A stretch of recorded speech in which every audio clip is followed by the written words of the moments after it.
Judge, this is the case of a fantasy fail. This couple has a problem a lot of couples have. Money. How much they have and who's making it. Let's see if we can get to the bottom of it. Court is now in session. The Honorable Judge Lynn Toler presiding. Good day, ladies and gentlemen. I'm here today with Victoria Brandenburg and Casey Brandenburg. The two of you have been together for 7 years, married for 2, and you have 2 children together. You do not want to be together anymore, and Mrs. Brandenburg, you are suing for $2,220, which we will discuss momentarily, but before we do, I'm going to ask you to tell me a little bit about your marriage and why we're here in divorce court today. Yes, ma'am. Well, Judge Lynn, I thought I had got swept off my feet. I had this fairy tale wedding, which I mostly paid for, but now it's just turned into a daily nightmare. The biggest issue in our marriage is finances. When I first met him, I was under the impression that he was working all the time. He had his own truck. He was bringing me food. He was bringing me gifts, and it was nice because we weren't in the club. We weren't around 50 different people like it was just us. Right. I've practically been on my own and working since I was 15, so it was nice to have somebody doing something for me. Right. But it wasn't too much longer before I figured out most of it was an illusion. So the truck that he had was actually a family member's. Whenever he's in need of cash, it's usually not from working, it's usually from friends or family. When I first met him, one of the jobs that he had was in a restaurant chain. So before the marriage, a friend of his is a manager for a certain restaurant. And I begged him, I was like, please give him his job back. He needs to be working. And they agreed. So 2 weeks later goes by and I go home and he's asleep. And I'm like, what are you doing? He's like, well, I got fired. And I was like, something's not right. So I went to the guy and I was like, hey, did he really get fired? They're like, no, he was a no-call, no-show. But that's what he does. He'll work for 2 weeks at a time. And then he's like, oh, I got a paycheck, I'm done. No, the goal is to keep working. He gets one paycheck, then bounces? Yes. Mr. Brandenburg, please tell me that's not true. No, it's not true. What is your work history like? Is it choppy?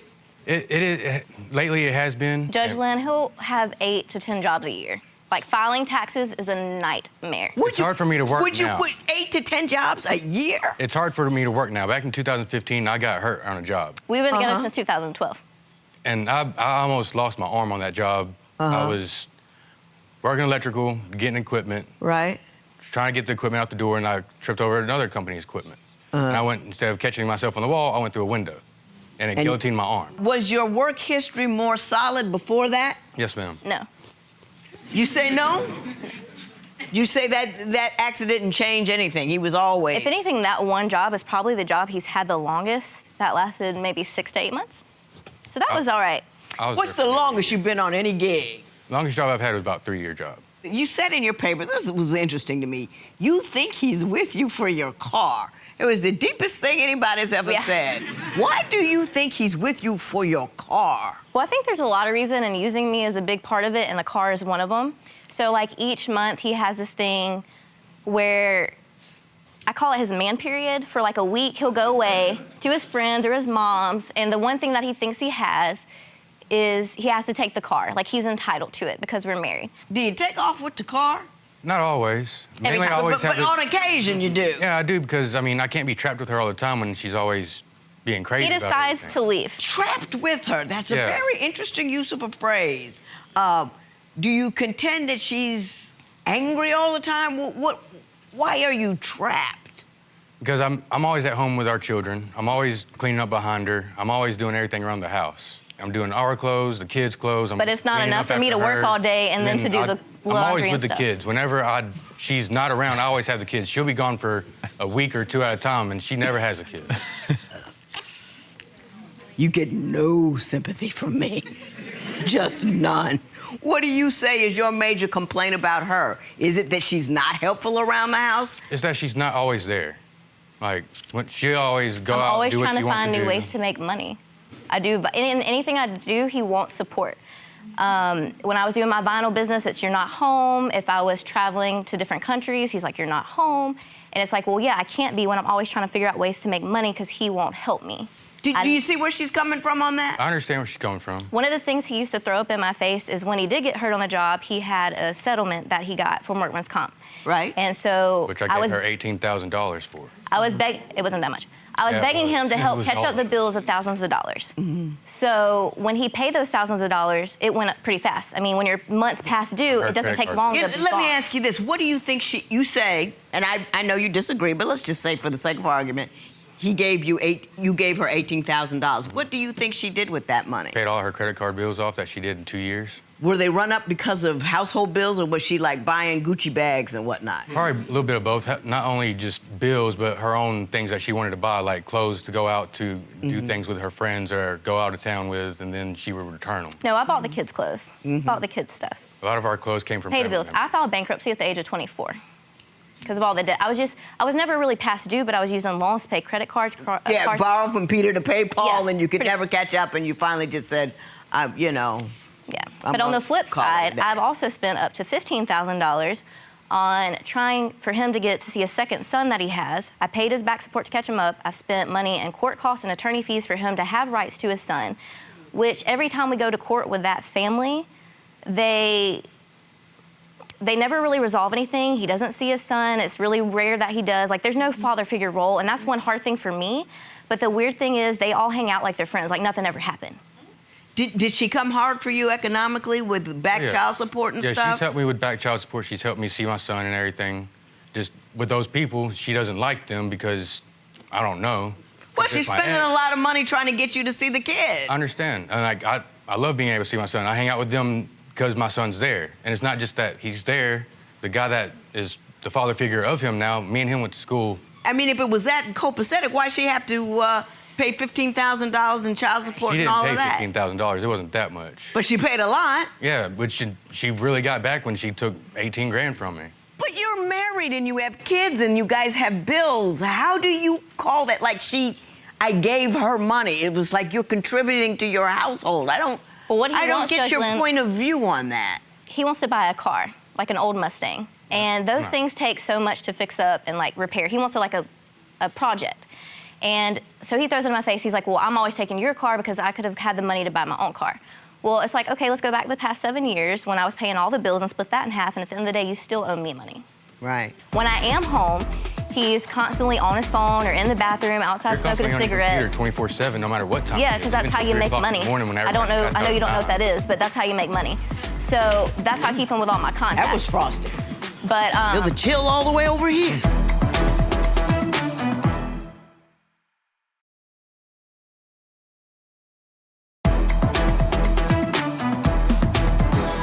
You have a letter from his ex-girlfriend? Baby mama, is that the one we were just talking about? Now, what is she trying to tell me? I would like to know. Do you know? What I get from it is just the way that she treats me and the way that she says that I do things. She thinks this is the ex, thinks that you think you're better than them. Casey bends over backwards to please her, and he's pretty much in a mentally abusive relationship. As my husband's best friend and the father of my child, we just want to see him succeed in life, and he never will if he stays married to her. She has told me herself if it wasn't for the kids, she'd be long gone, but staying unhappily with somebody is never good for children. I could fill a whole book with the amount of drama she has caused in our lives, but I think it's best if I end now. It's funny how she has an opinion about our relationship when she tells me a different story. She's admitted to me that she is jealous of our relationship because he wasn't there for hers. The person she is now married with, they used to be best friends. And the way he sees it is he's just glad he took her off her hands. So she can't really say much about my relationship. Me and her ended way before he even got with her. Yeah, not the story she told, just like she's not telling the right story this time. So in this case, she also thinks I'm better than her. Well, yeah, I have a career. I keep a career. I don't depend on him to take care of me no matter what he has ever done to me, which he's never done the same things to me as her relationship, and I'll keep that aside. But one of the biggest things is I wanted to go on a certain cruise line with our kids, and I offered reaching out as part of paying for the back support, trying to get the family connected and be everybody all at once. I asked, can he go with us? She immediately got offended, and she broke down and told me she was jealous of me. Yeah, I think it would be awfully hard to be mad at a woman who's giving you support for your child when her own father wasn't doing it. And that's what I don't understand. I'm like, why? You know what I'm saying? I could be so much worse to your child. Why wouldn't you want that for your son? What do you want me to do? That's real good person deed right there. I know, and I never talked bad about that or about her doing that for me. Yeah, that's the thing. He never asked for it. I don't. A lot of times she does it herself, and then I appreciate that she did it, but I'm not asking her to do all these things for me. But you should still appreciate it. I do. And that counts in her column as good person, good wife. Yeah. Right? Oh, yeah. Let me ask you this. What would make you happy? I want her to be around more. I like for her to be around the kids more instead of just sitting on the couch working all the time. I understand she's trying to make money, try to do things for the family. But it also helps if the kids see her more, and then if she can interact with them more. When I am home, he's constantly on his phone or in the bathroom outside smoking a cigarette. You're constantly on your computer 24/7, no matter what time. Yeah, because that's how you make money. I don't know. I know you don't know what that is, but that's how you make money. So that's how I keep him with all my contacts. That was frosty. But Feel the chill all the way over here. Never allow the bling and the brightness of a fairy tale wedding hide the dark of a wrong dude.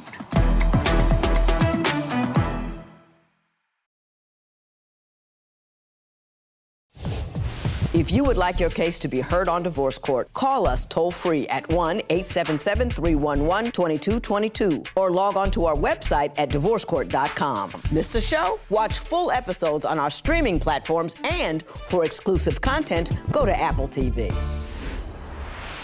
when he hurt his arm, I missed work at the job I had and stayed in the hospital with him. Fast forward to when I had my daughter, who's now 3.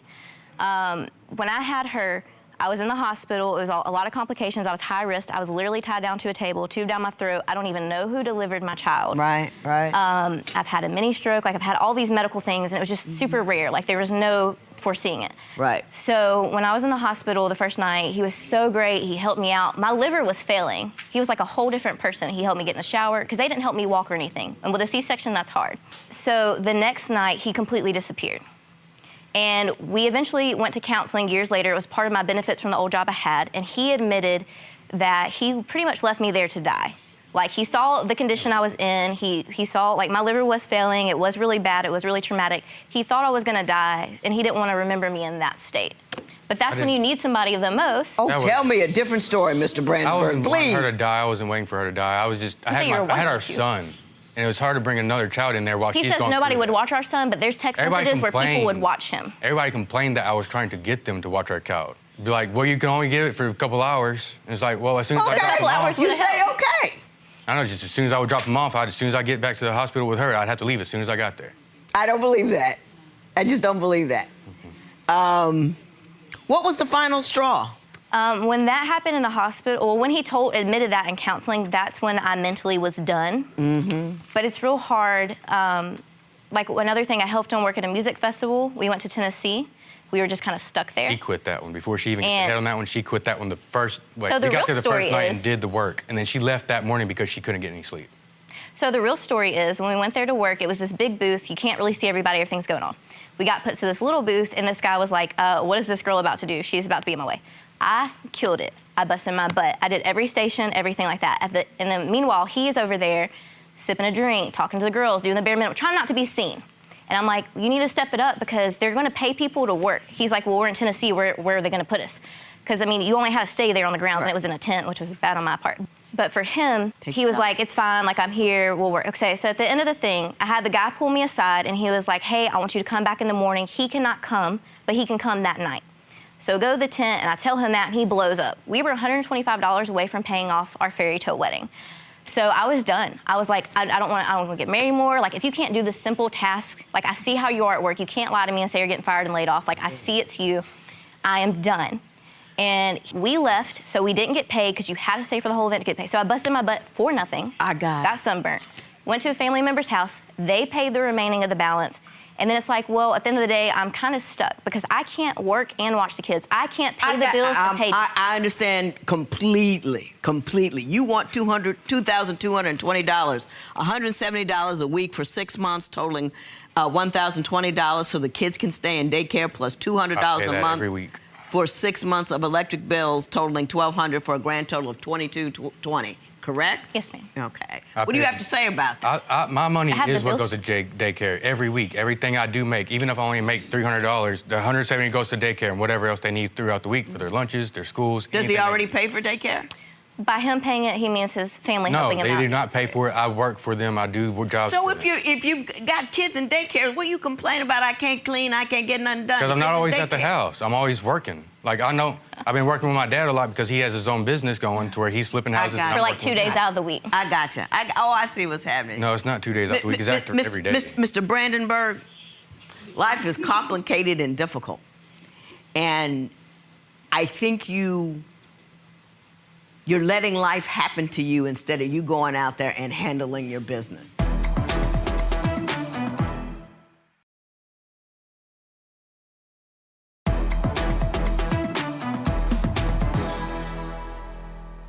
I'm sorry about what happened to your arm, but if you can't do physical labor, then you go to school so you can do intellectual work or something where, but you're just sitting there waiting for things to be okay. She's working, she's doing everything she can, and you're a little miffed because you're doing the house husband thing, but you're not doing anything to get out of that. Your wife paid your child support with another woman. Your wife did that. And you're sitting there, well, I didn't ask you.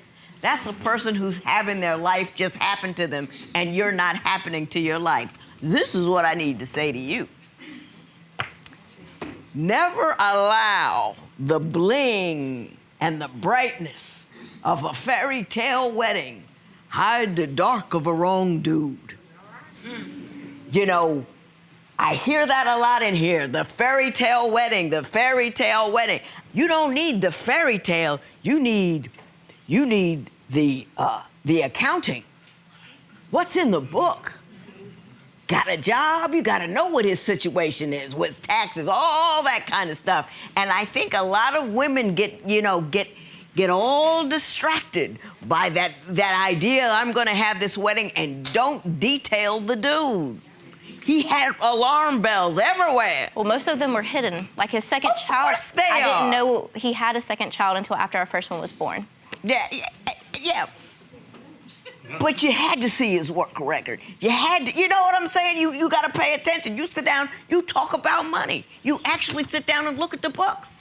You actually do that. I mean, it's like merging two corporations. Yeah. One corporation ain't gonna buy another one if you don't know what his books look like.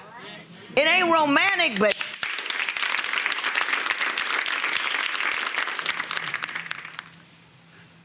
I can't give you this money because he is paying it currently.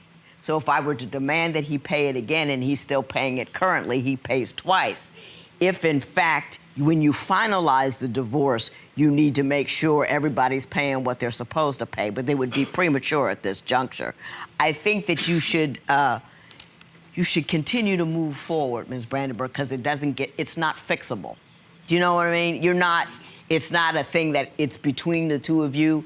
He is who he is, and who he is isn't gonna bring much to the table, and you're not the kind of woman to be able to live with that. And that's cool. You know what I mean?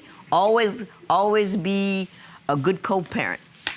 Always love one another. Make sure that, everybody's cool. Your children will only be as cool, calm, collected, and okay as the mother that holds them. Don't ever make her life difficult for her. Do you understand me? Oh, I know that. Okay. There will be no recovery in this matter. It is so ordered.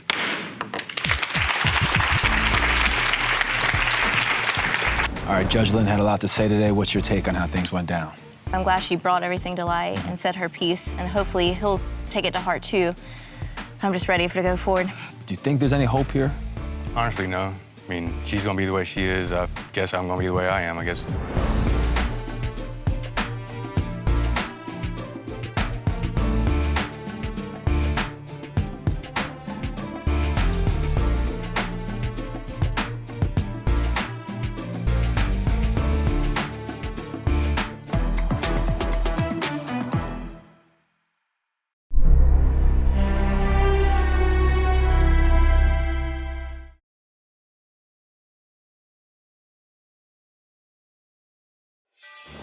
When Richard and Aisha married, they already had their hands full with 12 children between them.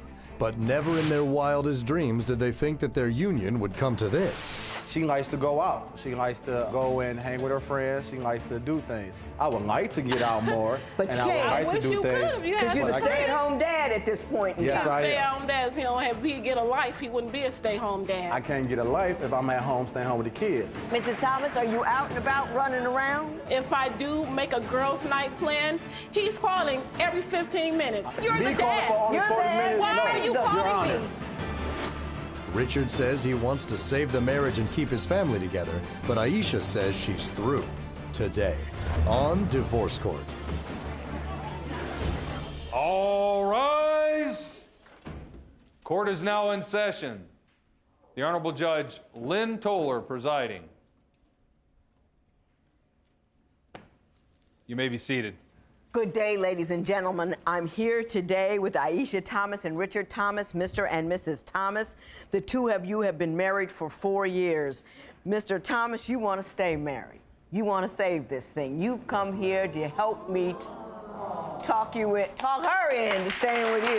Yes, ma'am. Mrs. Thomas, you have other thoughts altogether. And we're going to get to that and we're going to talk about it. You've been married for 4 years. You have 2 children together, but you have a grand total of a dozen children between you, 12. And we're going to talk about that. And if we cannot work out a compromise, you want me to address the issue of transitional support, and I will do that if it becomes necessary. But before we do anything else, Mr. Thomas, I'm going to start with you and ask you why you've brought her here today, and what would you like to happen? Well, first of all, I would like for us to communicate better. I would like for us to be able to work on this for our family. We've been in it for about 4 years now, and a lot has happened and a lot has gone on, and I really don't want to separate my family. Well, tell me what's going wrong. How did we end up in a place where you've got to come for help? Well, when it comes from me on my end, I don't really get to go out nowhere. I'm basically at home a lot with the kids. We have 7 within our home. We do have a dozen. I'm at But home. some of them are out or some of them are out the elsewhere, home. but you got 7 that in the live house. at home. Yeah. I'm home with them all the time. I love being with the kids. She likes to go out. She likes to go and hang with her friends. She likes to do things. I would like to get out more. But and you I can't. would like I to wish do you things. could. Because you're the But I can't. stay-at-home dad at this point in Yes, time. I am. Stay-at-home dads, if he get a life, he wouldn't be a stay-home dad. I can't get a life if I'm at home staying home with the kids. Somebody needs to be home with the kids, period. Mrs. Thomas, are you out and about? I'm going to ask. No. Mrs. Thomas, Your are you Honor, out and about, I'm not running allowed around? to be out and about. That's If I do make a girls' night plan, he's calling every 15 minutes. I was out. It was my girlfriend's birthday. We're out and about. I asked before I went out, babe, do you mind if I go out, with my girlfriend for her birthday? Yeah, babe, go ahead. I got it. Everything's cool. Fine. We leave. I don't have a cell phone. My girlfriend does. Mm-hmm. He called, Your Honor, no lie, every 40 minutes he called for something. The Like last what? time he called, he said the kids are hungry. You're Me the calling dad. for only You're 40 the minutes. Why no. are you Your calling Honor, me? on that day, here's what happened. On that day, on Christmas Eve, which is her friend's birthday, we were supposed to meet at her cousin's house to have Christmas the next day. We had just moved to California, and we didn't want to have Christmas without family, so we went to her family house. I took all the kids with me by bus. She was in the vehicle. I got lost on the way there. She know where her cousin stay at. I do not. I was calling every 40 minutes because I was lost for 3 hours. couldn't find I was it. lost for 3 Yeah, hours. but I I'm asked her out. to come back and try to get me to my destination, or at least a clear view of that. And she was, oh, I'm already out. I'm not driving. No, We're here. we tried We're to there. give him directions. When I got there, Your Honor, of course, I'm just not meeting this cousin, so I'm just not going to open the refrigerator and bust out and start cooking Right. all over the stove and everything like that. I'm going to call my wife and say, where's the food that I asked you to bring? When I called, her friend picked up the phone, and she's like, what do you want? I want to talk to my wife. Well, what do you need? Why Because he can't I hasn't speak to already her? called us What is this for she the doing past that I can't speak to her? Mrs. What type Thomas, of I friend will is tell that? you something. If I was on a bus with 7 kids and my husband was somewhere with a buddy of his and I'm trying to get to his relative You house gonna and want I that don't buddy know to where come it and is, say, that's I'm right. blowing him up until I get there. Exactly. That was wrong. Figure you it were out. wrong. And he didn't have that's seven all there kids. to that. He only had 3 of the 7. Now, let me tell you, I understand that you have, and given the fact that you have 12 children, it's not a surprise that you have some baby mama drama. Oh. So, It Mrs. should Thomas, be a will you... surprise because he don't have any baby daddy drama. I Never do had. have baby daddy drama. Well, why Here's don't the- you tell me what is the issue at this juncture about other babies' parents? Okay, here's my issue with this. Okay, here's my issue with this, Your Honor. Some of her baby daddies make broken How promises. much I've been active in doing the your- whole Stop. thing for the last 4 or 5 years, and none of them came around. Nobody bought nothing. Nobody came by. Nobody calling no birthdays. When they do call, they making my kids broken promises. Now, what I'm trying to avoid is not the fact that they can't call and be and be around them, but stop making broken promises and sending my kids' hopes and dreams down the drain wouldn't even in get hopes one of a of them a relationship shot. with y'all. So I'd rather not them be around. Period. Don't be around. We don't need you. We can do bad by our damn self. So if you're going to be around, then be around. Well, Mrs. Thomas, I guess my understanding, your part in this baby mama drama thing is that you believe he gives his other baby's mamas more respect than he Baby gives mamas you. and anybody else. I feel like I should never, if I have to be disrespected, that's personal between us two in an argument. Well, I don't give me feel an like he should example allow of any the other woman. disrespect you feel from him. A baby mama called. It was their child's birthday. They're talking, happy birthday, hey, you know. Baby mama gets on the phone. She's in the background, wow, wow, wow, wow. So I hear the kid say, Mom, you know he has a wife, you know, calm down. She's like, I don't care, la, but she's talking to him.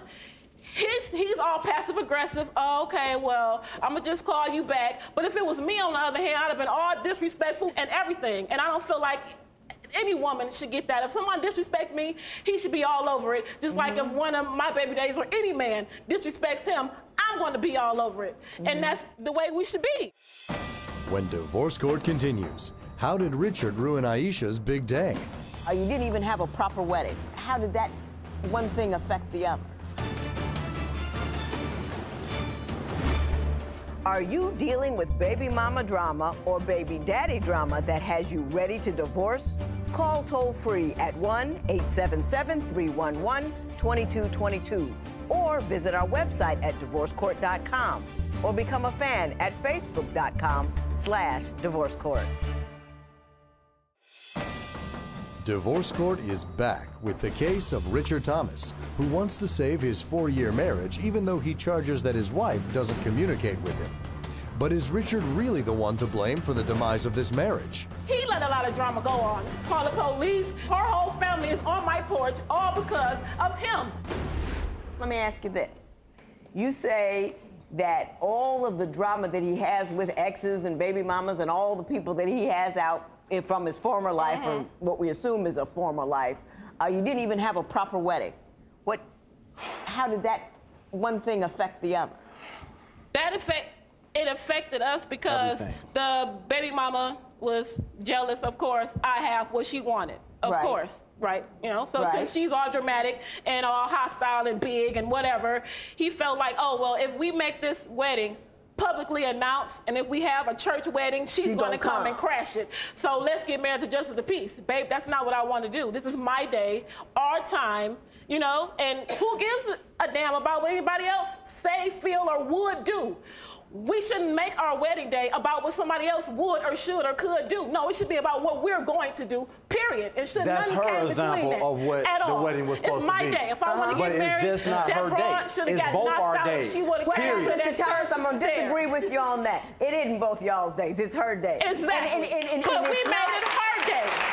you know, Okay. That was her gender day. equality and all of that, but the wedding day is all about her. I can It really understand is. that. And if she About didn't a want to dress do that day it, was nobody put a bridal. gun to her head and What made do her you do mean? it at all neither. So if she didn't want to do it that way, she didn't have to do it that So way. was I not She supposed to get accepted married it at because that one of your baby time. mamas? Hang on, Really? She hang on. accepted Hey, it at the stop. time because that's what she wanted. Here's my thing is, first time being married, I'm not gonna have a wedding that's ruined off rip. If I can have some type of securement to it and still be happy, then that's I what I'm gonna do. understand. If you'd You know have what I'm saying? manned Why up should I and have to handled go your through it? drama, we would have had a perfect wedding if you would have manned up like you were supposed to, been my I can't man. handle my drama and if handle I it. can't handle my drama. Like she said, how really, she you felt like I can't? should have handled it on the phone. Ms. Thomas, you seem awfully mad about all of these women out there that he used to be with and what they do. But I'm you taking know care of he can't her control and that. 7 kids. kids. He can't You know control he that. can't control I that. have a lot of control over my life and what goes on and what don't go on. The If I don't control like she it, it's has is not gonna talking to happen. him. That's the Period. control she You has. fussing and hollering at him because he's not fussing and hollering at her while she's fussing and hollering at him is not helping anything. How is it okay for another broad to holler at him and I'm not able to? I mean, Why would that be okay? He let a lot of drama go on. Just like a baby mama, if you have custody of a child, the kid go on the weekend and then Right. the kid stay with us, right? It's time for the kid to go. Mommy time right now. But instead, he wants to keep the kid. It's a court order right here in our face. It's time for this kid to go. But instead, he wants to hide the kid. We got to jump fences, call the police. Her whole family is on my porch, all because of him. You doing now this you for what? got to obey that court order, Mr. Right. Thomas. He There's didn't no want playing to. with that. At the He didn't time, obey the I court did order not because you it wanted was to my look at her. Stop. Listen, it was my child's birthday, okay? And I wanted to spend that time with my child on their birthday. Really? Period. So that's what that was, and it was one isolated incident. It's never been a repeated incident But Mr. Thomas, we're not playing about those orders, and neither should you. You can have a day after the birthday party. It doesn't matter. It was the 6 o'clock 17th in to the evening. 16th. This bitch time Mrs. to go to Thomas, bed. be quiet. I am so sick of you. Thank you. I really am. You are a non-stop irritant in here, and I did no wonder. No wonder. You feed the drama just like those other women are feeding the drama. Man. I should feed the drama. No. It shouldn't be in my life. No. At all. Oh, Mrs. Thomas, you'll always have drama in your life because you're dramatic. I'm always you have can't drama. stop it. Thank you. I'm dramatic. Yes. I'm supposed to be dramatic. No. No. No. Why not? Because it doesn't help. When Divorce Court continues, what will Aisha say for herself? One time, she went to the store to get some groceries. It's been 2 hours. I called her and say, hey, where you at? Oh, I'm around the corner. She don't bring the groceries home. She go around the corner and sit at the girl house with a car full of groceries. How does that make sense? I'm at home with the kids. You can't at least bring the food back and then at least Did you do walk that? around. Yes. If you would like your case heard on Divorce Court, call us toll-free at 1-877-311-2222 or log on to our website at divorcecourt.com and follow us on Twitter @DivorceCourt. Divorce Court returns with the case of Aisha Thomas, who wants to divorce her husband of 4 years because she says he gives more respect to his baby's mamas than he does to her. But is he controlling too? You say he's controlling. Explain that to me. Rich is very controlling. I was going to get my nails done one day. My girlfriend says, come on, let's go where I go get my nails done at. It was a weekend. We were gone for 2.5 hours. I come home, why the hell were you gone for 3 hours? No. I went to go get my nails done, babe. It don't take that long to get your nails done. How would you know? It's a weekend, we're girls. What are you talking about? Now, it's 2 nail shops. She went to one, but there's one right next door. You gonna send in one for 3 hours instead of going right next door? And then what the tripped up part is, when she came home, her nails fell off. I mean, they messed up. It was all, she had to go back the next day to get it fixed. And it was empty. I'm like, you could have went next door. You could have went to the one around the corner instead of being gone for 3 hours. And then in between that, the 3 hours that she was gone, I called. Hey, is everything okay? No. Did I get the call back? No. Did she answer the phone? No. When she come on, she say, what's the problem? I don't want to get my nails done. What's the problem when you seen a missed call, not even calling me back after you got your nails done, telling me that you all right and everything cool? So what am I supposed to think? You sitting next to 2 nail shops. You gonna sit in one for 3 hours and not go to the other one and say, I'm pressed for time. Let me go over here and get this one done. Miss Thomas, I don't think that's controlling. At all. I think that's, if I told my husband I'm going to get my nails done and I'm gone for 3 hours, like, where you been? I mean, if he's going to get something done, I'd say, where you been? Right. That's cool. Yeah, But one time for me she to went to the store to get some groceries. She said, I'm about to go up the street. I mean, like 6 blocks from us, okay? She's going to the store to get some groceries, okay? It's been 2 hours. I called her and say, hey, where you at? Oh, I'm around the corner. She don't bring the groceries home. She go around the corner and sit at the girl house with a car full of groceries. How does that make sense? I'm at home with the kids. You can't at least bring the food back and then at least Did you do walk that? around. Yes. Come on. What do you mean? I'm at home with the kids waiting on the food. Come on. Why would you do that? My girlfriend stays around the corner. Her baby has a tumor. I went to go That's see. not why, no. We're talking. Her What you homegirl, do come that on day? over and chill, and she went. You're No one block disrespect. away. You're one block away. Hey! No disrespect, but the kid will still be sick after your kids are fed. My kids weren't hungry. It was stamp day. I went to the grocery store. I was getting out of the house. I have 6 kids and a nagging husband who's very needy. I need some breathing room. Well, then Yonder, how she come just took every a trip. story we've gotten told in here has you out with your girlfriend? Yonder, she just went. dramatic. She just went out of town. When divorce court continues, Judge Lynn tells it like it is. Miss Thomas, look at me. Look at me. Look at me.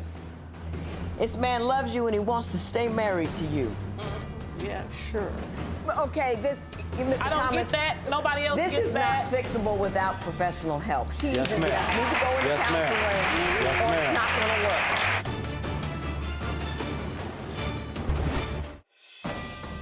Divorce court returns with the case of Aisha and Richard Thomas, who have 12 children between them and are divorcing after only 4 years of marriage. Miss Thomas, look at me. Look at me. Look at me. This man loves you and he wants to stay married to you. Yeah, sure. Okay, Mr. I don't Thomas, get that. Nobody else this gets is that. not fixable without professional help. She Yes, either ma'am. need to go into Yes, ma'am. counseling Yes, or ma'am. it's not going to work.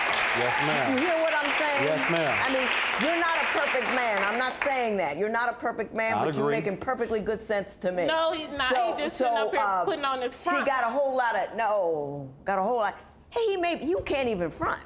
Right. Your There's no stuff fun is in so this. wound up, you can't I even don't need front to. well. Why would I? You're not coming across as reasonable. You're not coming across as somebody who makes good decisions. I'm telling you that. You have not achieved that, okay? And you haven't achieved it because you don't know what it looks like.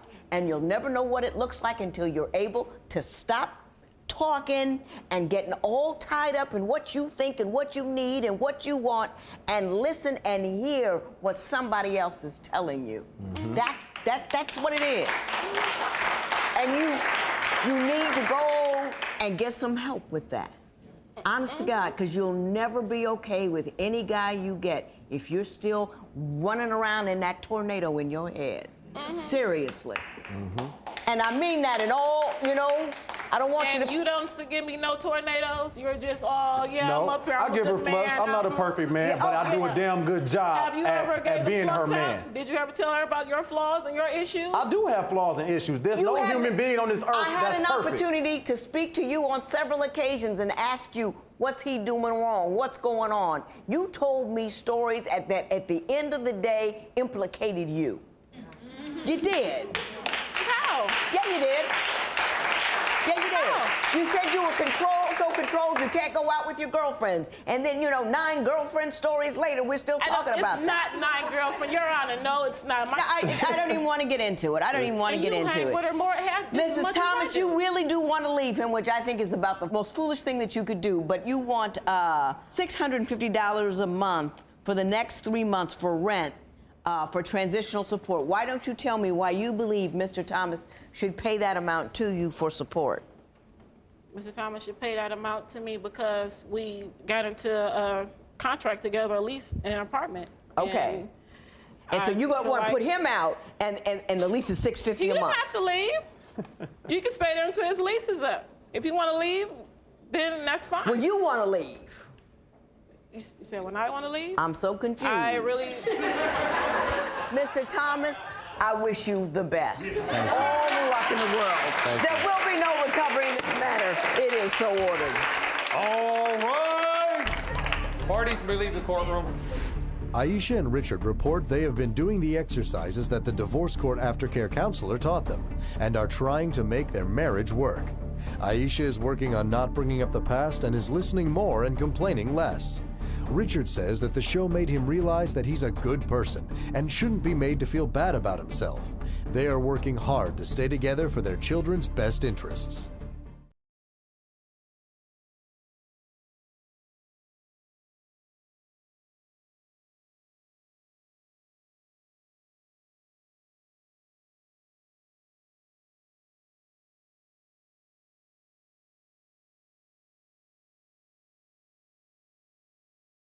I make the final decision of my household, and that's the way I was raised. She has the right to discuss it with you. To do otherwise is a jerk move, which is why she's getting rid of you. I'm kind of seeing where this is going. Wait a minute. Don't you tell me to wait a minute. I'm not gonna, I apologize, but I'm just saying. No, stop talking. You may be the king in your castle, but this is my house here.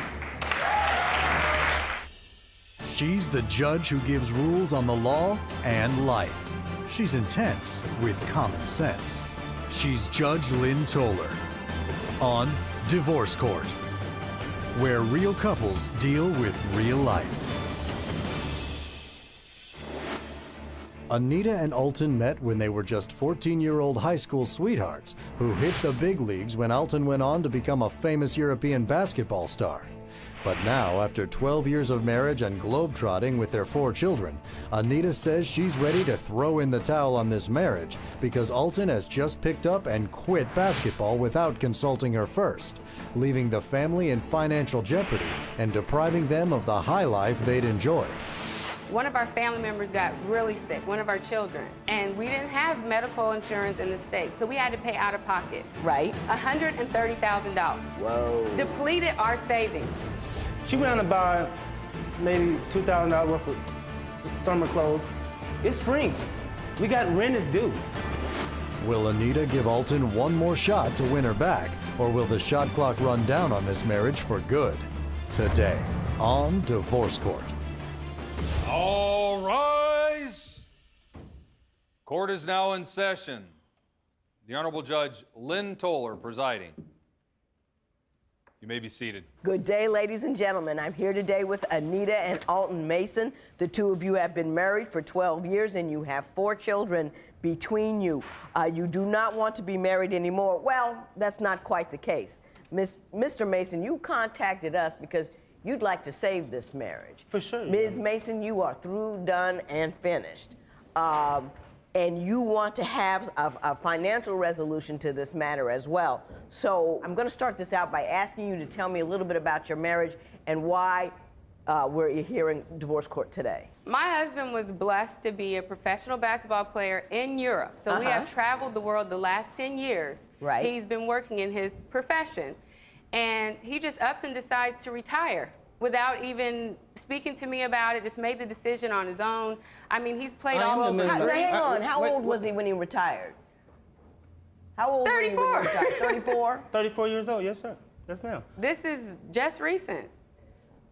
We have traveled all over. He played in Greece, Belgium, France, Germany. And you enjoyed that life? Amsterdam. Enjoyed it, yes, absolutely. I felt like it was a blessing for us. I supported him. I had kids overseas.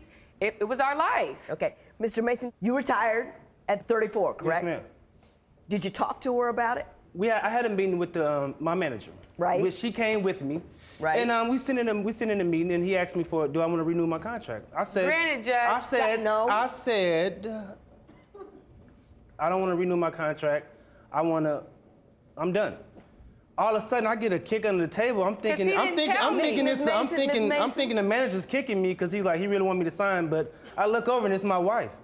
Now, Mr. Mason, don't you think that is such a major life decision? It's something that you should discuss with your wife before you make it? No, I am the man of the house. I was raised as the man's got, he talk it over with his wife, but the man, he make the final decision. I can listen to her input. But you didn't do that. You didn't do that. At this particular time, I figured, why not retire when I'm healthy, my arms, all my limbs working, I can just, go into what I really want to do. I didn't do that, honest, but hey, I make the final decision of my household, and that's the way I was raised. And, hey, and for 10 years, you had a nice ride. Mr. Mason, that's just a jerk move. No, don't talk while I'm talking. That's a jerk move. Even if you make the final decision, you made up your mind, you show your wife the courtesy and the dignity to discuss with her how her life is going to change, how her children's life is going to change, and how her future is going to be. You don't just drop it in her lap in a meeting. It's a jerk move. Are you telling me? Wait. Are you telling me if you're getting a nice ride for a nice, long, particular amount of time? A nice ride. Yeah, I mean, a ride, I would say. What was I doing all that time? Ride. Mr. Mason, ride or no ride, that's not the point. You're a married couple, and as such, you discuss major life decisions. She has that right. And Judge, She has the right to know that I was going to make a decision. You're right about that. She has the right to discuss it with you. To do otherwise is a jerk move, which is why she's getting rid of you. I'm kind of seeing where this is going. Wait a minute.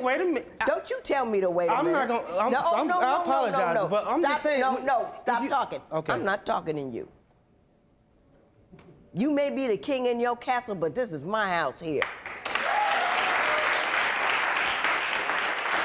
And as far as I can tell, you about to take your crown and get booted out your castle. So don't you come in here trying to control what's happening. That's not going to work today. Why don't you tell me what other things are distressing you about your relationship with Mr. Mason? Well, when he decided to retire, when we were home in the off season, one of our family members got really sick, one of our children, and we didn't have medical insurance in the state, so we had to pay out of pocket. Right. $130,000. Whoa. Depleted our savings.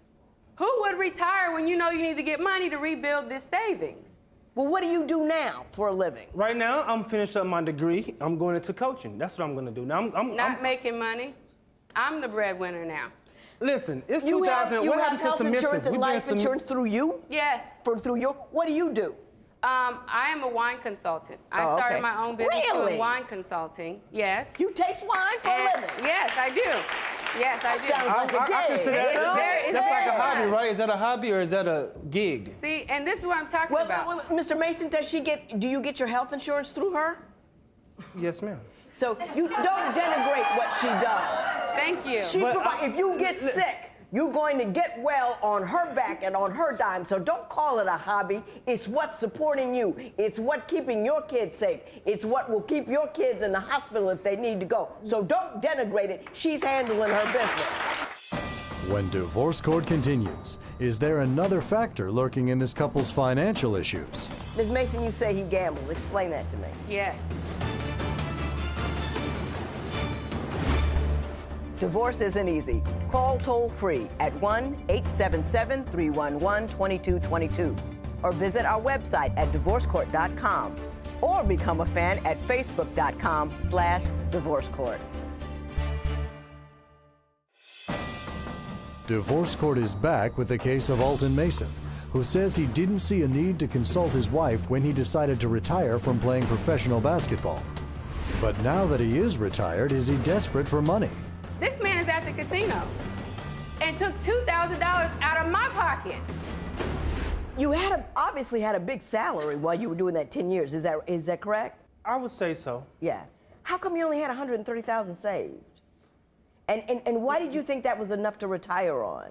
The reason why I thought that, because I'm thinking to myself, okay, this is what I want to do. I'm done playing. I don't want to play no more. I'm done with basketball. So after buying all that stuff, first of all, I didn't have $130,000 saved. The money was getting spent as we go. As you can see, she looked nice. And I'm the cause of that. So basically, she's spending the money that I earned. That's what I'm saying. I mean, I thought I was going to, my transition was to quit playing basketball to go into coaching. Ms. Mason, did you adjust your spending habits? No. I'm not talking to you. I'm sorry. I'm not I talking apologize. to you. I apologize. Did you adjust your spending habits once he quit what he was doing and you had to support yourself? I have substantially. I mean, I can't. What? I used to get invited to the private shopping things. I have my friends calling me up like, are you going? You're back in town and now he's retired. You can go to even more. I can't even go. I went once and I couldn't even shop, so I don't want to be there. So you have adjusted your spending? I have adjusted my spending. Mr. Mason, you say she hasn't. Why don't you give me some examples of money that she spent recently that you felt I'll give you a prime example. It was inappropriate? Okay, I'm sitting home. It's springtime. She went out to buy maybe $2,000 worth of summer clothes. It's spring. We got rent is due. But I paid the rent. Not at this particular time. Bills have been paid. Ms. Mason, you say he gambles. Explain that to me. Yes.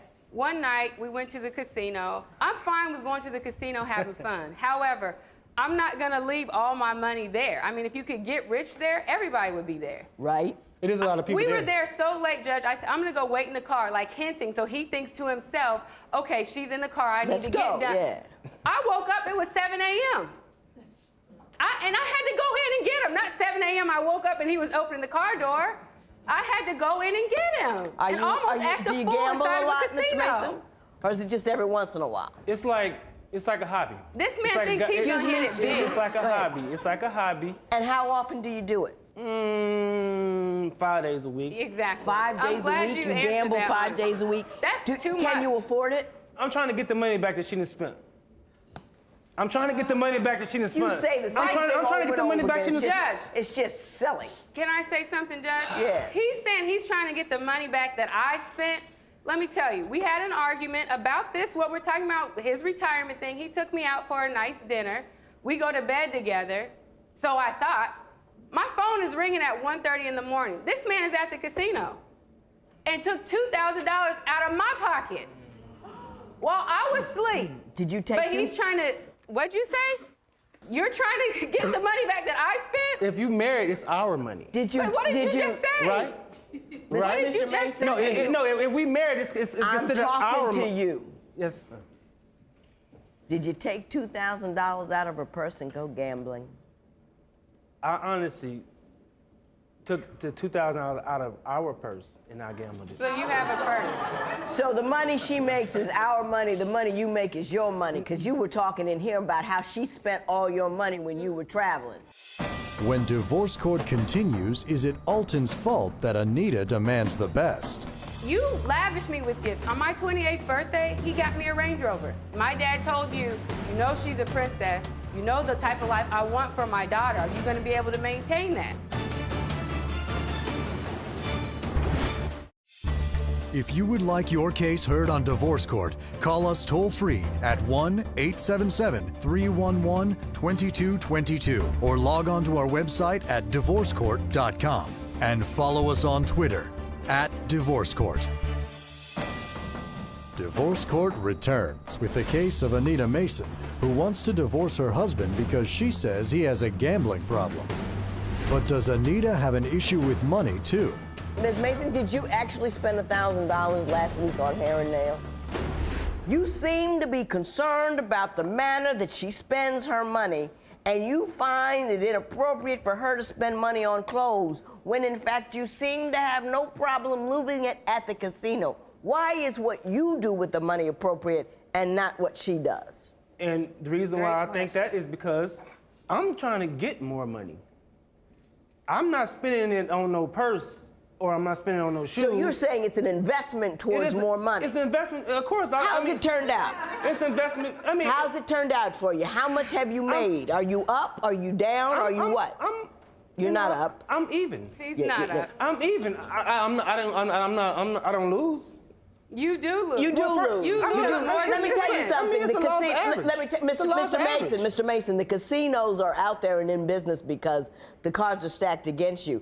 You know, statistically, you lose. That's how they make their money, off of people like you who don't have enough sense to know that they go in there with the odds stacked against them. That's how they make their money. But let me ask you this. When I go in there and I might win $2,000, I don't hear, oh, we did this. This what I do here. I do hear Louis Vuitton, they got this new bag. Yeah. All right. You really shouldn't go there with the, you lavished me with gifts. On my 28th birthday, he got me a Range Rover. For my 30th birthday, I had a pink and white party. You know, him and my dad had a conversation before we got married. You told me this, that my dad told you, you know she's a princess, you know the type of life I want for my daughter. Are you going to be able to maintain that?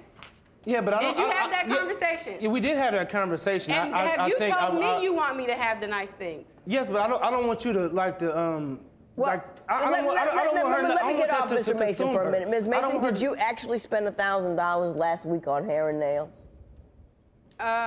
Close to that, yes.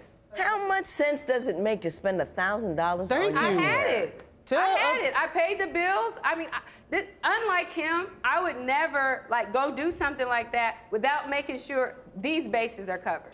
Do you have savings? She done done that before. Do you have anything in the bank? We do have a savings right now. It's a very small one. I mean, it's not even 10% of the one we previously mentioned, but I'm starting to It's a build savings. this up. It's I'm a a savings. businesswoman It's a now. But it's easier to save when you don't spend $1,000 on your hair. I don't understand. But I am the saving because if I thing. go to the salon every week, it adds up. This will last for a few months. When divorce court continues, what does Alton say to make Judge Lynn call him out? You just the biggest jerk I've talked to in months. I don't like you.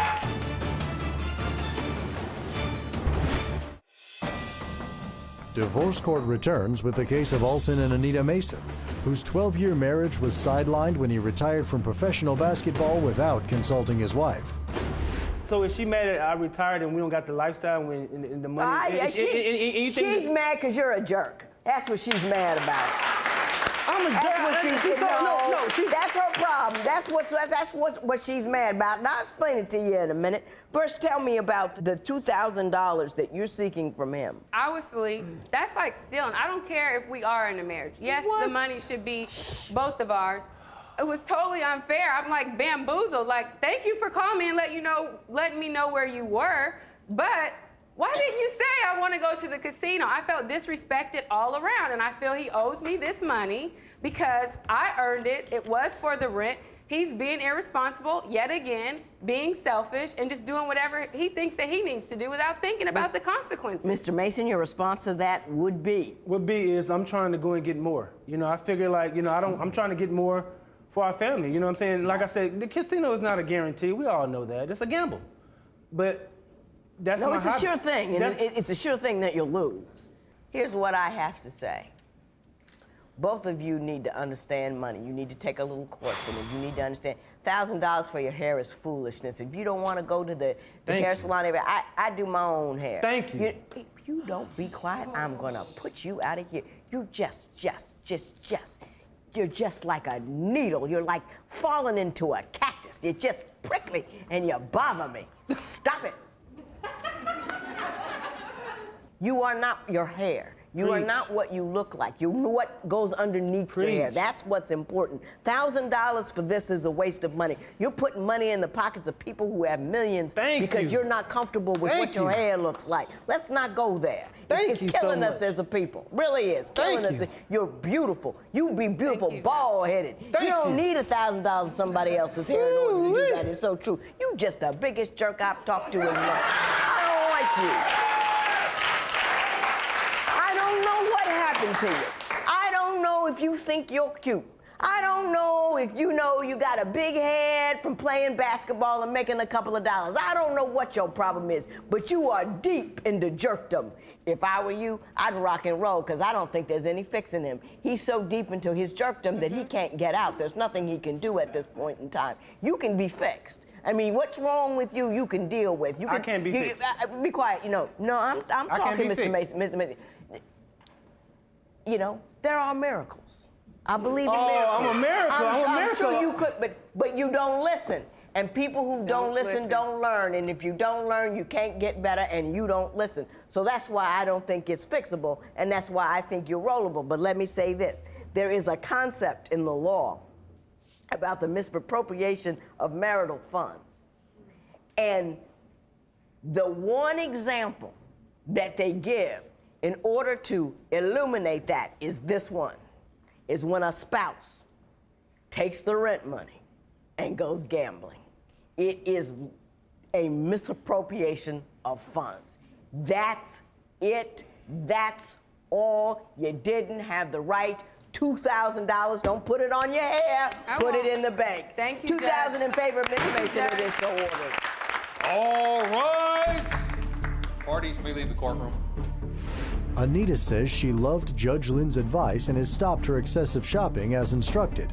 She is putting the family on a budget, and while she will continue to get her hair and nails done, she'll do so only at standard prices. Anita reports that Alton went back to the casino 2 days after they returned home, but she's pleased to share that he spent only a couple of hours and won bigger than usual. She and Alton see that despite their differences, they are inseparable and truly love each other. Anita says, "We are a good team, so I'm sure we'll win this challenge and stay in the game."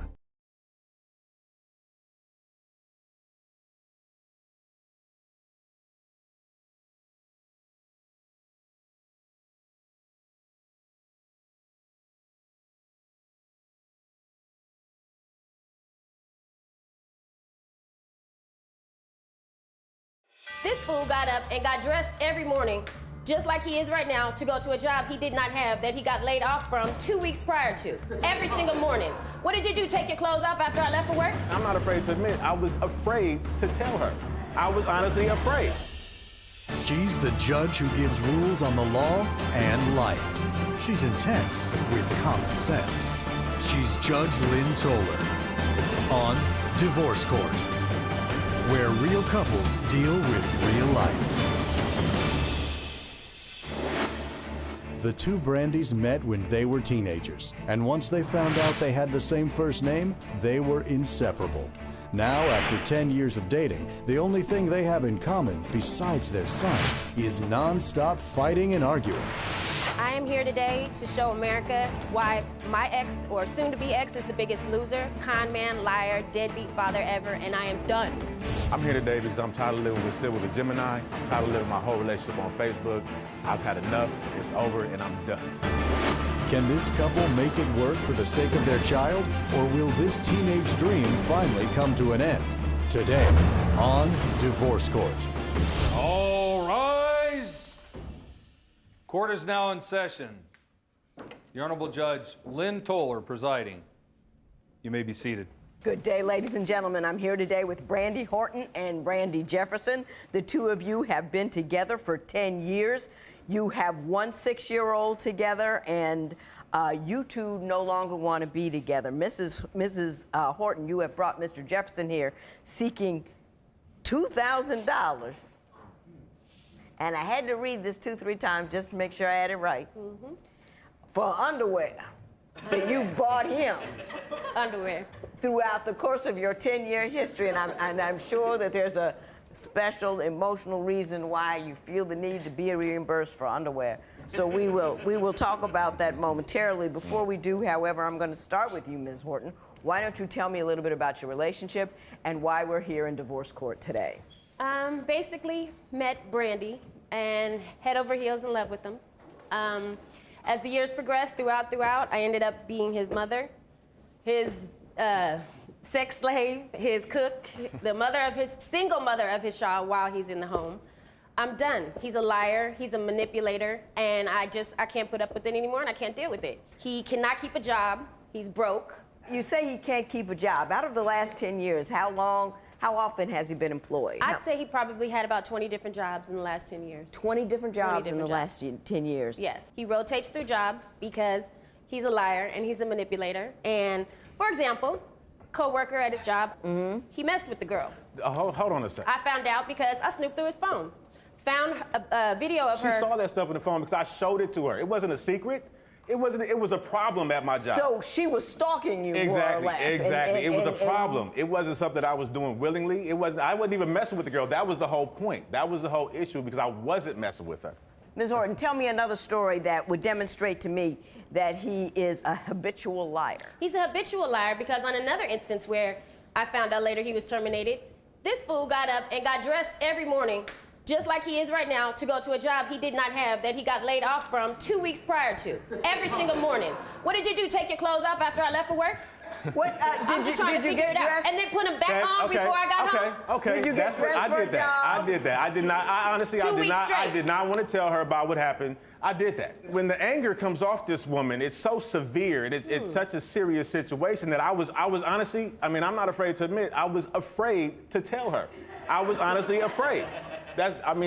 I was afraid of the circumstance. I mean, what would happen when I did tell her? Right. So I didn't want to. Are you afraid to tell me about losing the 18th job you ever had? A lot of the jobs are through a temp agency. So understand that, first of all. So it's not as though I'm just getting fired. My assignment may end. Exactly. So it's Have not you that got I'm let getting go fired. for taking too long or too many smoke breaks? Because he's a pack-a-day smoker, first Getting of all. laid off for taking Have too you many not smoke gone to breaks? work one day because you didn't have I don't cigarettes for remember the day? nothing like that. In your little I don't, coma fit? 'cause It's if a I went to disease. work, I It's a could burn disease. cigarettes. Oh, it's a disease on your I'd face. rather be at work than be at home. There's no cigarettes at home. I'd rather be at work where there are smokers. Okay, well, why don't you tell me, you also said that you're a single mother even though he lives at home. I'm a single mother Explain even though that. he's at home.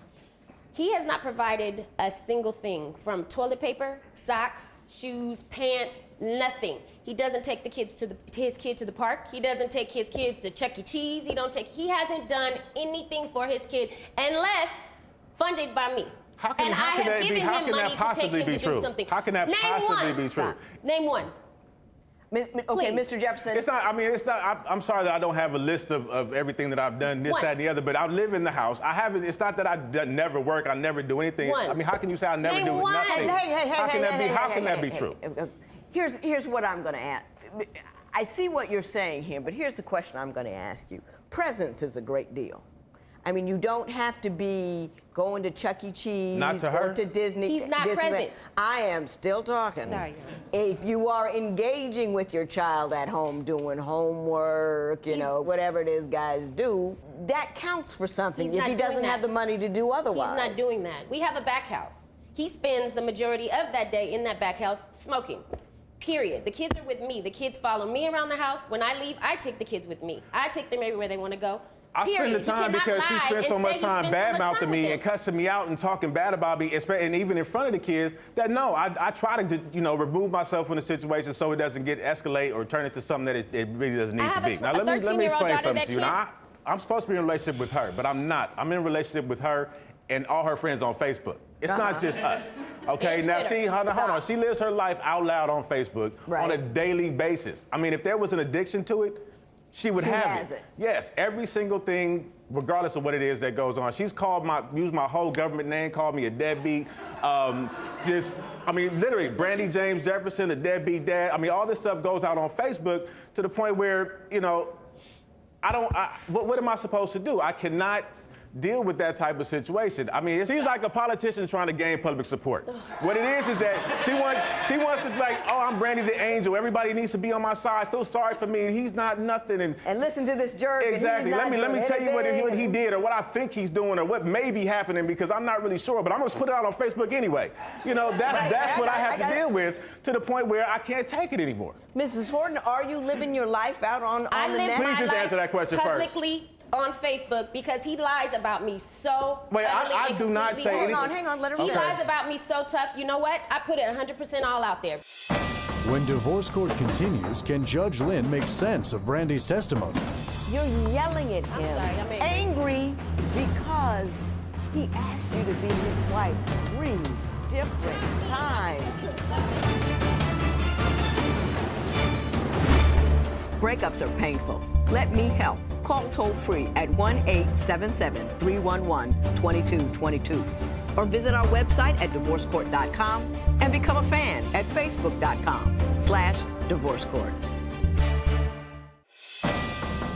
Divorce Court is back with the case of Brandy Horton, who says she wants to dissolve her 10-year relationship because her boyfriend, also named Brandy, can't keep a job. But is boyfriend Brandy using her too? He's a manipulator. To trap me. I believe my son is a keeper girl, baby. You poke the hole of condoms on that one? Tell me about the cruise, Mrs. Horton. What part about the cruise? The fact that I took him on the cruise? I can tell you. You can tell me, Mr. Jefferson. Go ahead. We were separated at the time. Uh-huh. Okay? Now, we have been working things out. She came up with the idea to go on this cruise. I decided to go on the cruise with her. Right. I love her. We working it out. Okay? So now, let me explain something else to you. Things were I obviously must have thought things were okay to the point where I asked her to marry me on this cruise. Right. She said yes on this cruise. Right. In front of everyone, of course, not to embarrass you. Ms. Hold on a Horton, second. hang on. I didn't ask her in front of everybody. I took her. How did it happen? In front of the couple that we were with. Which time? The first time you gave me the fake ring, the second time you did it in front of my family, or the third time you did it on a cruise in front of everybody? In front of everybody, really? Yes, in front of everybody. Why'd you ask me to go on a cruise? Ms. Horton? Why'd you want me to be there? No, hang on. You need to reflect a little bit. You should hear yourself. You're yelling at him. I'm sorry, I'm angry because he asked you to be his wife 3 different times. To trap me, not because he's in love with me. He's a manipulator. To trap me. I believe my son is a keeper girl, baby. You poked the hole with condoms on that one? Why are you angry? Because he wants to marry you. I expect everyone to kind of believe what he's saying because that's what it does. Once you looked into his eyes, it's done. He's a manipulator. And it's like he never said anything.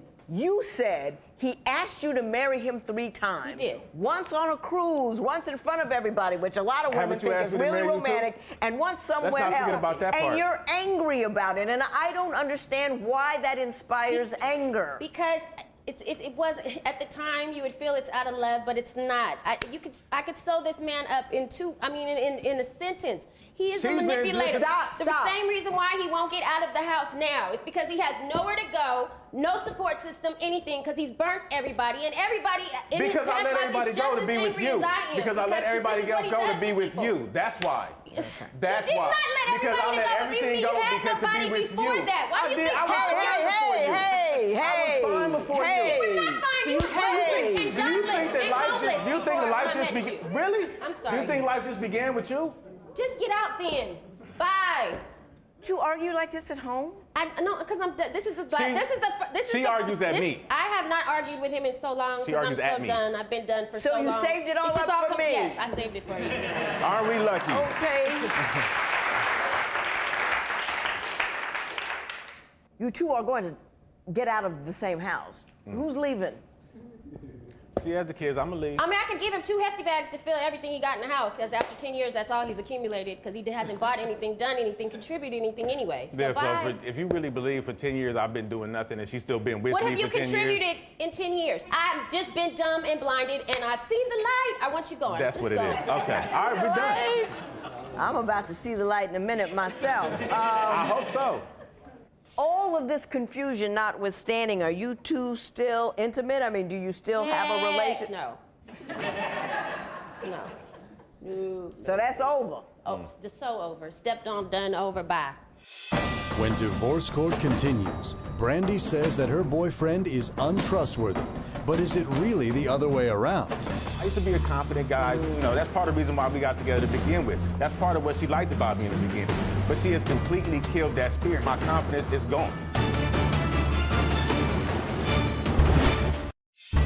If you would like your case heard on Divorce Court, call us toll-free at 1-877-311-2222 or log on to our website at divorcecourt.com and follow us on Twitter @DivorceCourt.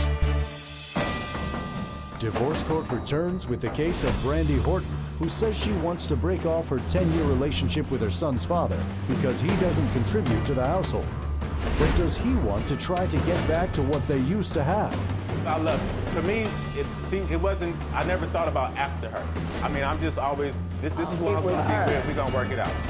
How does he manipulate you? Because I'm not Exactly. quite sure what he's gotten you to do and how he's gotten you to do it. Take care of him. Finance him, please, because that's who's been doing it. Because you're Me. paying the bills I'm paying and keeping the the bills. roof over his head. For 10 years, she's been paying. That is not I have been carrying true. you. You can't tell me I haven't been carrying you. Really? Come on now, because that's why if you leave tomorrow, you have nowhere to go. You don't even have bus fare in your pocket if you had to catch the bus home. I'm sorry. I mean, I am going to clear on you. That's what you always do. That's Okay. what makes you feel better about yourself to try to put me down. I That's don't what need you've to been feel doing. better about Listen, myself. Stop. Hang on. Now, Mr. Jefferson, why did you live with that for so long? Because I loved her. Because for me, this, really? No, Mr. Jefferson, just talk to me. Because I loved her. For me, it wasn't, I never thought about after her. I mean, I'm just always, this is who I'm going to be with. We're going to work it out. See, you need to stop. You need to stop. You really need to. I figured I need to work it out. We're going to be together. This is how it's going to be. Whatever problems we have, it'll be okay. That's why. When you say it will be okay, did you do anything to make it okay, or did you thought, well, I'm gonna ride it out. I'm gonna sit through it. I changed myself to almost to a person who I didn't recognize to try to be with her. How did you change? By stop hanging out with my friends, people that she didn't like. Mrs. Horton? Really? Stop. Mr. Jefferson, talk to me. How did you change yourself? I stopped hanging out with my friends and people that, you know, because she didn't like me hanging out with them. It came to the point where all I had was her. You know, and at first when everything was okay, that was fine. Because we were happy, we were together, everything was okay. But after the fact, when things started going south, I was left with nothing. Because I'd alienated everybody because all I wanted to be with was her. Okay. On a professional level or an economic or educational level, did you continue to grow as well? Because No. and that might have been part of the problem, that you honed in on her as the future and not the rest of your life, and once you do that, the person to whom you offer yourself so fully begins to be resentful. I think what it also was is, you know, you see what I have to deal with. And I mean, she has put me down so much. And I've listened to so much to the point where I started to believe it myself. And she basically killed my spirit. I used to be stop talking for a second. Let me explain to this woman what's wrong with you. Show the man a little respect. I'll stop talking if you That's the problem. You don't talk. Ms. Horton, show the man a little respect, would you? She has Even though he doesn't deserve it, I will. I do deserve it. Okay, go. The floor is yours. Thank you. Anyway, I started to believe it. You know, she put me down so much where, you know, I used to be a confident guy. You know, that's part of the reason why we got together to begin with. That's part of what she liked about me in the beginning. But she has completely killed that spirit. It's my fault for letting it happen, but that's still what it is. She has killed my spirit. My confidence is gone.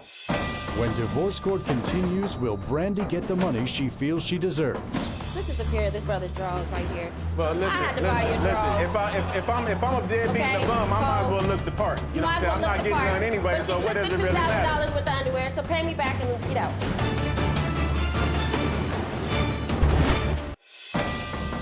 Divorce Court returns with the case of Brandi Horton and Brandi Jefferson, who met when they were teenagers and are dissolving their union after 10 years together. Tell me about the $2,000 you want for underwear. The boy owes me more than $200 grand. The $2,000 is just my last final insult because this is a pair of this brother's drawers right here. Well, listen, if I'm a deadbeat and a bum, I might as well look the part. You know what I'm saying? I'm not getting none anyway, so what does it really matter? But you took the $2,000 worth of underwear, so pay me back and get out. Okay, all right. Then take those two. Oh, okay, now, I believe you, Mr. Jefferson. I believe she stepped all over you. I believe that you had, I did believe you had a spirit. You may not have been the world's best businessman or the world's most accomplished provider, but and you might have been a little weak on that kind of stuff, but she stepped all over you with it. And it was so important to her, the money, the money, the money. That's what she's talking about all the time, the money, the money, the money, the money. And when you didn't come across with the money, she came across with the chipping, and it made you, whatever bad habits you had in that direction, it made it worse because you got defeated. What little get up and go you had, she sucked right out of you. Pretty much. Now, here's the thing. Now you know, now you're gonna go. Don't let it follow you. You become the man that you could have been all along because you don't need to deal with that. No, right?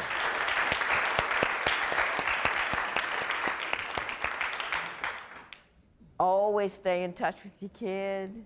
Always. Don't you shake your head to me about that. He's not going to. That's why I did. I'm sorry. Okay. Well, you know what, Mrs. Horton, you're unpleasant to be around. And it's his fault because of him. No. I'm sorry. And to the extent that you, manipulated you right here in front of everybody. Ms. Horton, listen, look up to me. I'm looking up to you now. You're hard to be around. You're hard. You can't contain yourself in here. I know you are a screaming Mimi at home. It is exemplified by your life on Facebook because that's what junior high students do. They take the problem that they have, and instead of being a woman about it and talking and sitting and whatever, and he's manipulating and you changing who you are in order to get the change you want, you moan and complain like you're in a hallway at some lockers, and that's all you. That's what you chose to do. That's how you choose it. How you gonna shake your head? Because you know that's where you are. It is absolutely true. It's not true. Then you come in here about some underwear. There will be no recovery in this matter. It is so ordered. All right. Parties may leave the courtroom. Brandi Horton says the last time she set eyes on Brandi Jefferson was at divorce court. She also says that since then he has not called or seen their son, nor has he bought him so much as a piece of bubble gum. Shortly after leaving the show, Brandi says she received a text message from Brandi Jefferson saying, "I'm sorry, period." She calls Brandi a sorry deadbeat loser and says he bamboozled the judge the same way he bamboozles everyone else. Judge, today's case is my money. Money, anger, casinos, derision. This is gonna be quite a ride. Court is now in session. The Honorable Judge Lynn Toler presiding. Good day, ladies and gentlemen. I'm here today with Barbara Burton and Alicia Wells. The two of you have been together for 10 and a half years, married for 7 years, but separated for the last 9 months. Ms. Burton, you have brought Ms. Wells here seeking $5,000 for a variety of things, and we will talk about that momentarily. But before we do, Ms. Burton, I'm going to start with you. What's happening in Cleveland? The truth is I love my wife, right? But that's not our problem. Our problem is compatibility. And when I say that, what I mean is that she has cheated on me, she has lied to me, and she has stolen from me. And, you know, even with all of that, like, my heart still pump her, right? But it's hard. It's like it's hard, you know. It came to a point where I just couldn't take it no more. And I'm a Pisces. Like, you can hit me, I'll take your blows. But at some point, I'm a break. You know, and I got there in March, right? I was calling, texting. I didn't get an answer. Now, I've been sleeping with this woman for a while now, you know? And I know what she sound like when she wake up. You know what I'm saying? So she finally answered the phone, and I'm like, where you sleep at? And she tried to make me believe that she hadn't been asleep, like she'd been at the casino all night. But that wasn't the truth. I mean, I sleep with her. You know what she sounds like when she just woke up. Right. So, well, let's get Ms. Wells to respond to that. Have you been fooling around on her? No, listen, and the particular day that she's talking about, we weren't even together. We were separated at that time as well. She was at my house. And she was being nosy looking out the window of the guy who bought me a truck to take my kids around because she was gone. She ain't had no business being there. So you guys were on a break. That's and not she the came truth. back to the house when she wasn't supposed to be there. That's not the truth. I hadn't left yet. But you were on your way out, though, right? No. Yes, you was. Absolutely yes, you not. was. That was yes, the you was. That was the straw that broke the camel's back. Here's my thing. I hadn't left yet. She wants to act shocked, like none of this had been coming down the pipe. None of this had been coming down the pipe. I asked her to move out several times. I asked her to leave the house, and so me and my kids could be in peace. Well, what is it she's doing in your house that causes your home not to be in peace? Okay, how about financially not contributing to the bills? Doesn't contribute at all. She's the only one that got a job. When she met me, I was on government housing, and I still am. And we went to marriage counseling, and the marriage counselor told her, when you married her, you should have took her out of government housing. But you did. That was your decision. Her rent was paid when she walked in the door. The only thing she had to pay was electric and gas. I didn't have cable when she met me because I don't believe in that excess expense. But she had to have it, all the football channels, you name it. Now, Ms. Burton, you claim that you're the only one with a job. Is that? But she claims that you don't financially contribute to the household. Reconcile that for me. Okay, listen. I'm gonna go like this. Every Christmas, from Christmas 1. That's one day. She has never, ever bought our family a Christmas gift. I pay for it all. Look, I met her, she did have a job. But as soon as she came to Cleveland, job was no more. It was gone. So all that time, I was the one, and I tell her all the time, you can't spend the money and I have it too. Like, it don't work like that. Like, I bring it home, and you need 4 different hairstyles. You need your nails done. You like shoes. You like to dress like this. I'm paying for all that.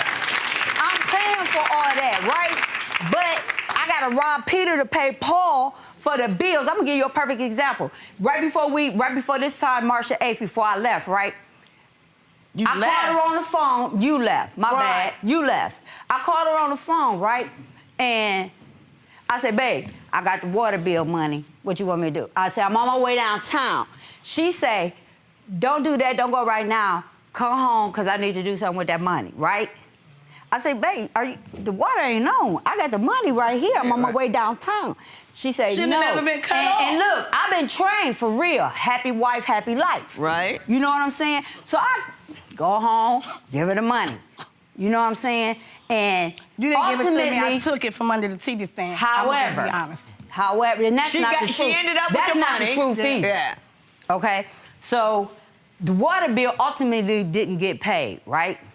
So it ain't that I didn't have the money for it, but she told me or asked me or requested me to do something different. And I did that. But I be trying to explain to her, babe, look, if I bring my check home and you spend it on everything, how the hell am I supposed to pay the bills? Okay.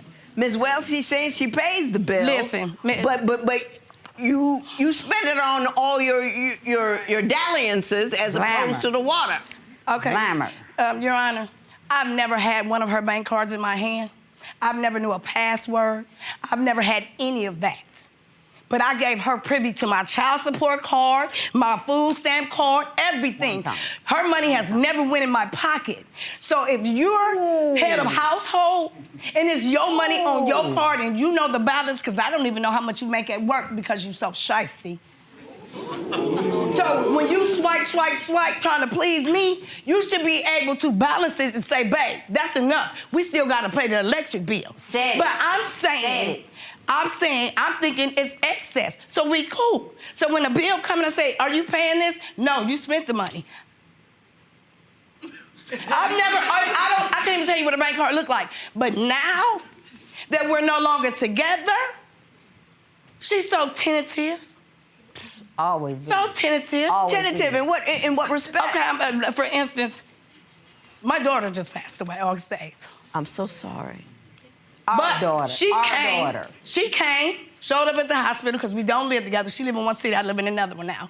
She showed up, took me to buy everything I needed to make my daughter look presentable. I always do. It was great. But what she failed to tell me was she spent her bus fare to get back to her city, so I had to deal with her at my house for 4 more days. I had a round-trip ticket. That's not the truth. I came into her house with a round-trip ticket. That was the second time. Well, you're mad because she stayed 4 days? I don't want her there like that. That's why I left my home with 3 garbage bags of clothes and 2 kids and moved into a shelter on my son's birthday to get away from her. Because I asked her to leave the house several times. What was happening that made you need to do that? She calls me a beast all in front of my children. From day one, I've been a liar, a thief.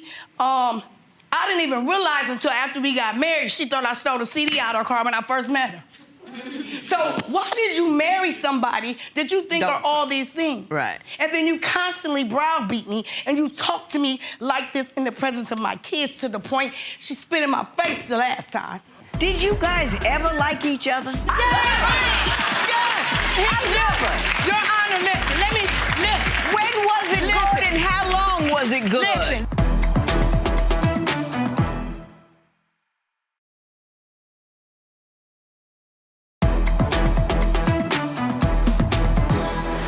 No matter what the financial situation or the problem is, do you believe you were justified in calling her names and spitting in her face? Maybe not. Look, calling her a whole bunch of bees, that was what's good for the goose, work for the gander, right? Spitting in her face was something totally different because that's all I had left.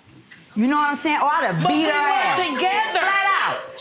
And I promised her I would never put my hands on her. We weren't together. It's the apartment I presently live in now. Right. She don't live there. She lives in a whole nother city.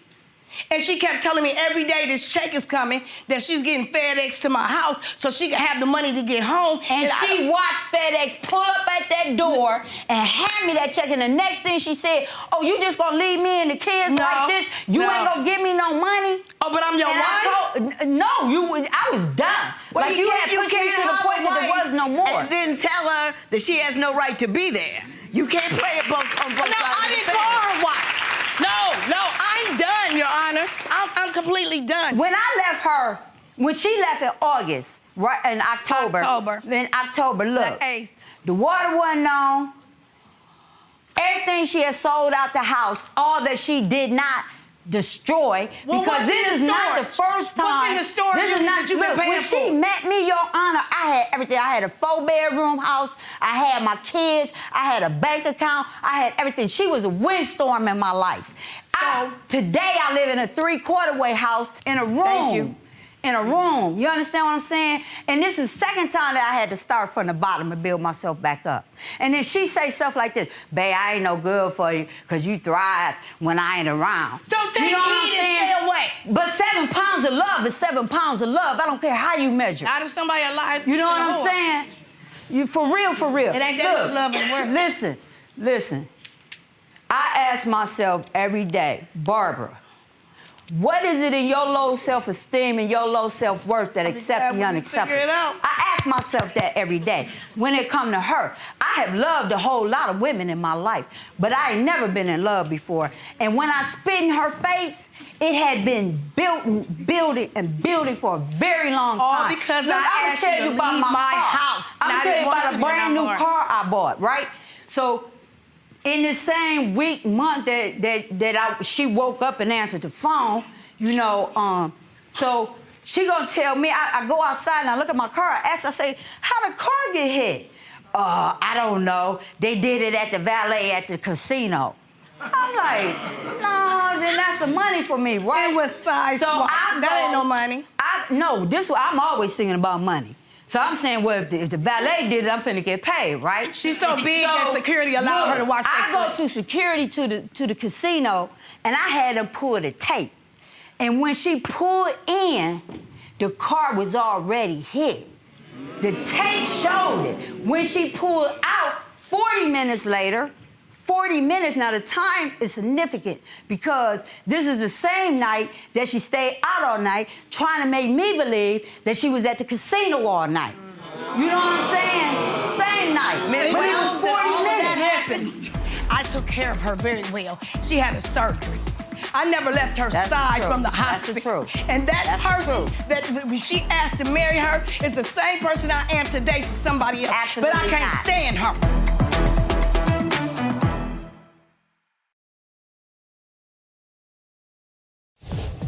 If you would like your case to be heard on divorce court, call us toll-free at 1-877-311-2222 or log on to our website at divorcecourt.com. Missed a show? Watch full episodes on our streaming platforms, and for exclusive content, go to Apple TV. She has several incidents confused. However, and when I did go that one particular night where I stayed out all night, I never said I didn't go to sleep, and I never said I was at the casino all night. You refused to believe that I was at my cousin's house because I don't want to come home and argue. My cousin. Do you argue? Were the arguments always about you cheating or you thinking there's cheating and money, or were there other things that occurred? It would be, most of the time, it was paranoia. I have been for marriage counseling with this woman. And what happened? She said, I ain't got to do what nobody tell me to do. I'm grown as hell.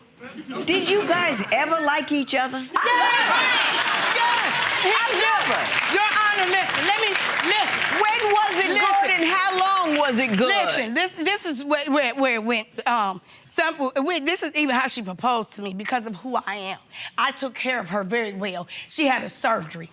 I never left her side from the hospital. That's the truth. And that person that when she asked to marry her is the same person I am today to somebody else. Absolutely but I can't stand her. Absolutely not. She has done things to family members, called them out their name, minors. She has just said all kind of crap. I would say things like, just wait till he go to sleep. I don't want to do this in front of him. Come on, would you stop? To the point to where they looking at me like, how is you taking this? I think you love this woman with all your heart. I think you're loving from a place of fear, though, that you're worried about where she is and where she's going. You're very strict. You're very rigid. And when things don't go your way, you get very angry. And when you get angry, you start to expel things that are just nasty and rude. And I think it all stemmed, you start going around in circles. You are financially irresponsible. You can't keep taking gifts from somebody and then wonder why they can't pay the water bill. It is your responsibility to understand the household finances as much as she does. You know about how much she makes. You know she's not pulling down Tyler Perry money. So you can't be getting all this, that, and the other thing and then expect her to pay the bills. You are responsible for being a responsible financial participant in the relationship. Having said that, let me say this. The time for anger is over. It is. You can live that anger forever and it will eat you alive. I'm trying to find out where this $5,000 can go so I can go. So tell me how she destroyed the living room furniture and the coffee table. What happened to the Xbox? When did she steal that $490? All right, so the coffee table, leather couch, everything brand new when I left her in 2015. She came back, her dad died, and I let her. She asked me to call her, come and get her. She slid in like a snake. She asked me to come and get her. I did. I felt like out of obligation that I needed to support her. Everything in my house was brand spanking new, right? She smoked cigarettes and burnt holes in the couch. Her son sat on my table, broke the coffee table, and she tried to make me believe she set a coffee cup on the table and it just broke. For real.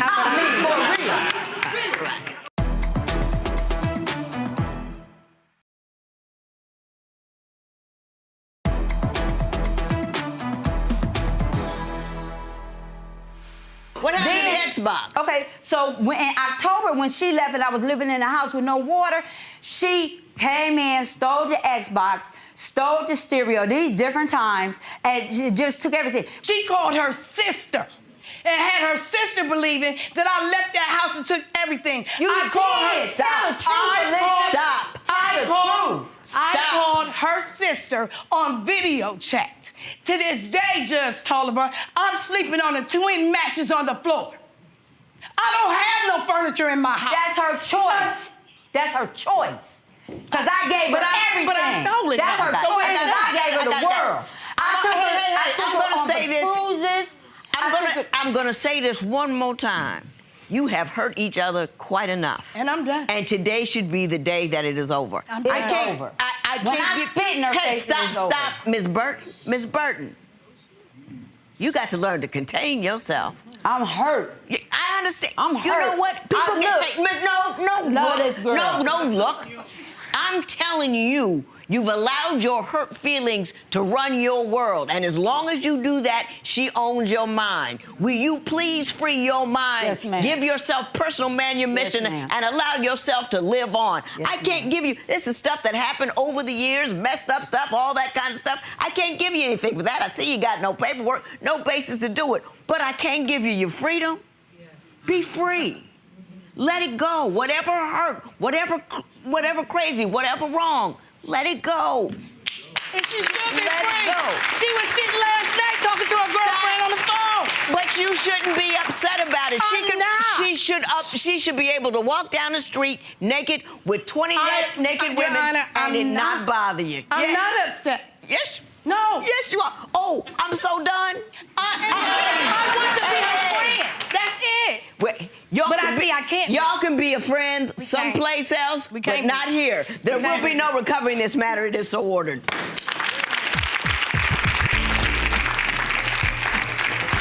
How are you feeling now after hearing what Judge Lynn had to say?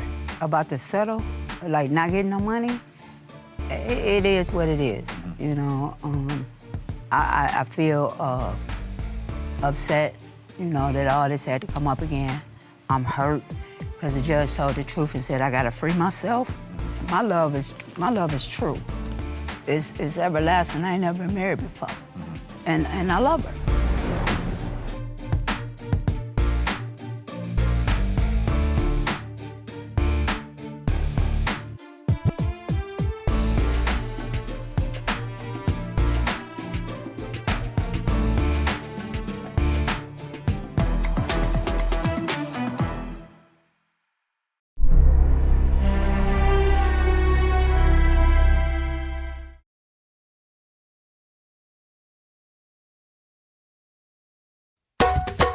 चुल्ली जंग भजर दे वेले ते माइयो मेरी नू कहना चुल्ली जंग भजर दे वेले ओ माइयो मेरी नू कहना इंशाअल्लाह फिर मिलांगे सदा में विछोड़ा नहीं हो रहना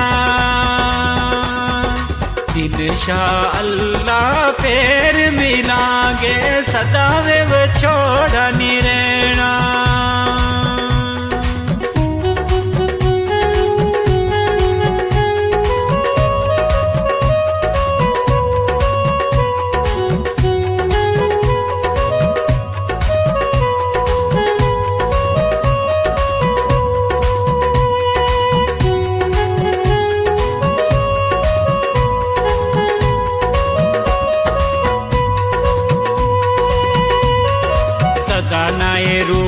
गुलाबां यूते ते सदा नावे बाग बहारां सदा नाए रूप गुलाबां ऊते ते सदा नावे बाग बहारां सदा नाओ भज भज फेरे वे कर सण तोते पोरिया ज़ारा सदा नावे भज भज फेरे वे कर सण तोते वे पोर हज़ारा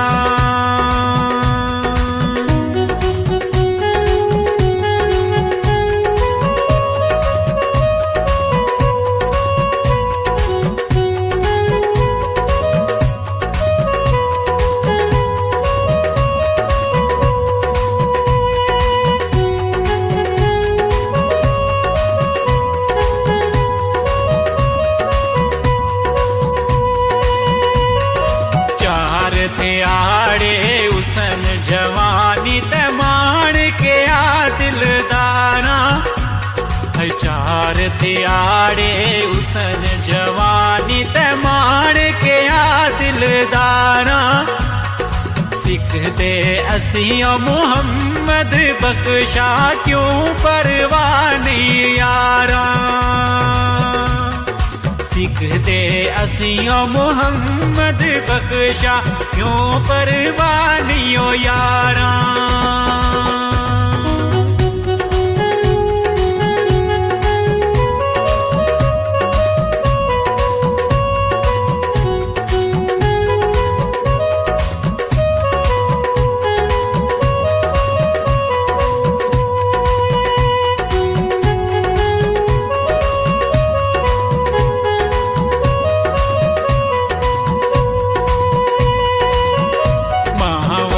की कोई चीज नहीं जगत में सारी दुनिया फरोली मावर की कोई चीज नहीं जगत में सारी दुनिया फरोली जेड़ी ठंड कले जनु पावे ओ मां दिवे मिठड़ी बोली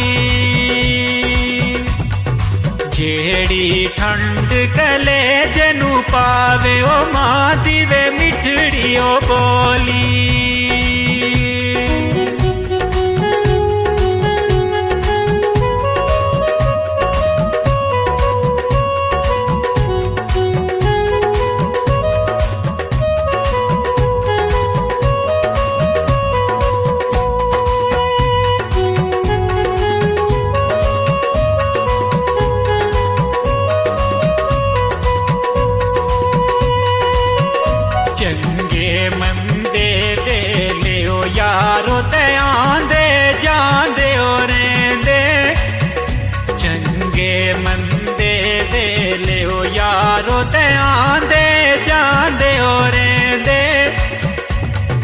अपना त्यो कूड़ पर आया ओ वेले सब दस जांदे कूड़ तेरा ते कूड़ पर आया वेले ओ सब दस जांदे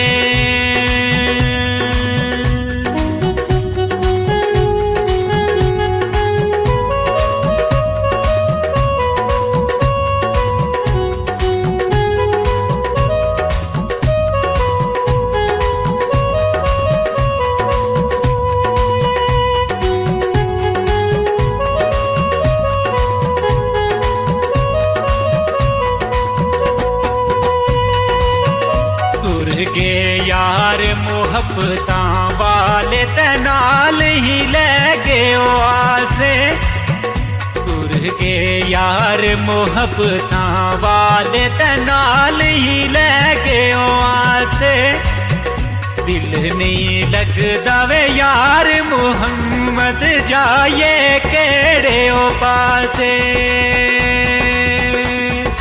दिल नहीं लगदा ओ यार मुहम्मद जाए वो केड़े पासे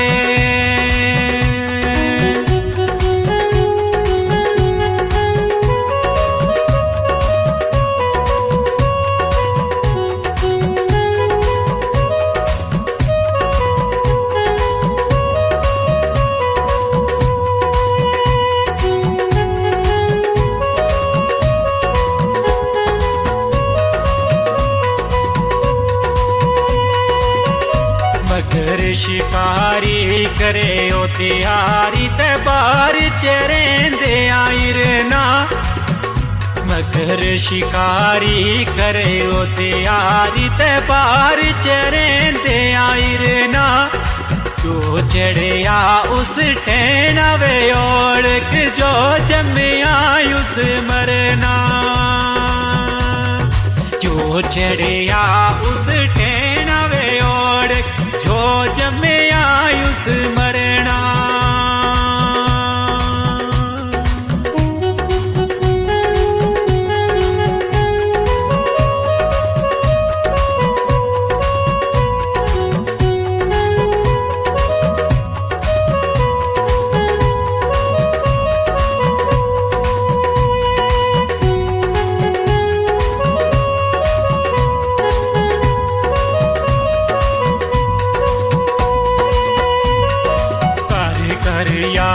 सजन नू खांदे ते पुन पुन जिगर नवाले कर कर याद सजन नू खांदे ते पुन पुन जिगर नवाले शरबत वांग प्यारे वे अथूं पीवण जहर प्याले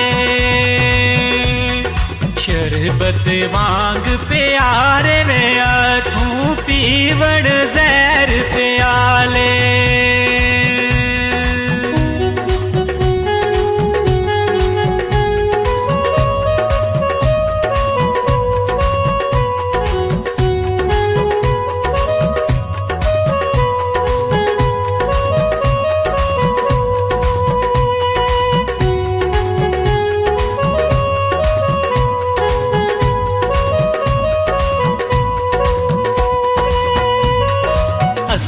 तुसां कद रल मिल पैना ते पैण हमेश जुदाई असां वे तुसां कद रल मिल पैना ते पैण हमेश जुदाई रोवण फुल मोहम्मद बख्शा रजना शाख अडाई